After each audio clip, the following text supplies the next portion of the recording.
ठीक है, मान लिया एक IAS officer, IPS officer, IRS officer बहुत मेहनत करके गया है, बहुत उसने पढ़ाई की होती है, बहुत उसने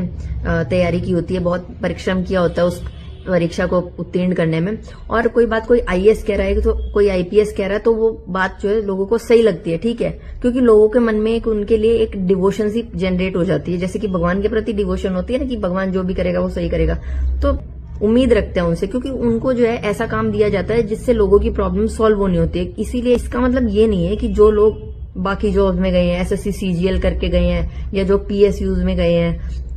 वो लोग भी कहीं किसी से कम नहीं है, उनकी भी एबिलिटी पे कोई क्वेश्चन मार्क नहीं उठाया जा सकता, क्योंकि वो लोग भी कंपटीशन क्लियर करके गए हैं, वो लोग भी जनता को जो है पार करके उस कुर्सी तक पहुंचे जहां तक बहुत लोग पहुंचने की इच्छा रखते हैं। और इंडिया जैसे देश में जहाँ पे लाखों लोग, जहाँ पे 10-15 सीटें होती हैं, उस पे लाखों लोग जो है पेपर अपीयर होते हैं एग्जाम देने के लिए।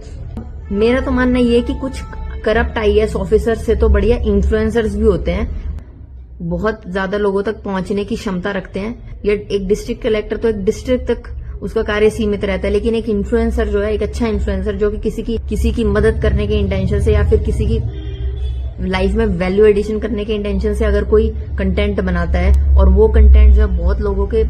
जीवन में किसी चेंज लाने की क्षमता रखता है, तो ऐसा इन्फ्लुएंसर जो है डिस्ट्रिक्ट की बाउंड्रीज को पार कर सकता है, स्टेट की बाउंड्रीज को पार कर सकता है, देश की बाउंड्रीज को पार कर सकता है, और पूरे को बहुत ज्यादा तादाद में लोगों तक पहुंच पाने की क्षमता रखता है। इसीलिए ये आईएएस आईपीएस को इतना ओवररेट मत कीजिए, वो भी अपना काम करने बैठे हैं। एक एसएससी सीजीएल से गया हुआ सिलेक्टेड कैंडिडेट, वो भी अपना काम करने के लिए बैठा है, अपनी सर्विसेज देने के लिए वहां बैठा है। कोई इन्फ्लुएंसर जो होता है उसके पास किसी का सपोर्ट नहीं होता, उसके पास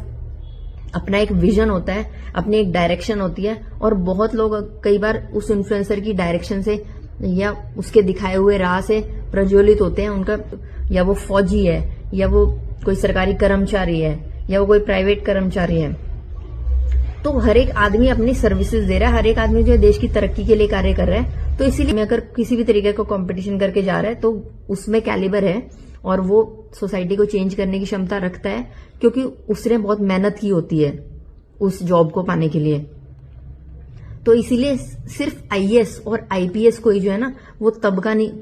नहीं देना चाहिए, या उनसे भी ऊपर अब हो रहे हैं इन्फ्लुएंसर जो कि लोगों की सोच से मेल खाते हैं और लोग उनसे रिलेट कर पाते हैं। उनको इतना ओवररेटेड फील मत करवाइए। को किसी भी तरीके की सर्विसेज दे पा रहा है, उसके मन में, हर एक वैसे व्यक्ति के लिए आपके मन में रिस्पेक्ट होनी चाहिए, ना कि सिर्फ आईएएस या आईपीएस के प्रति।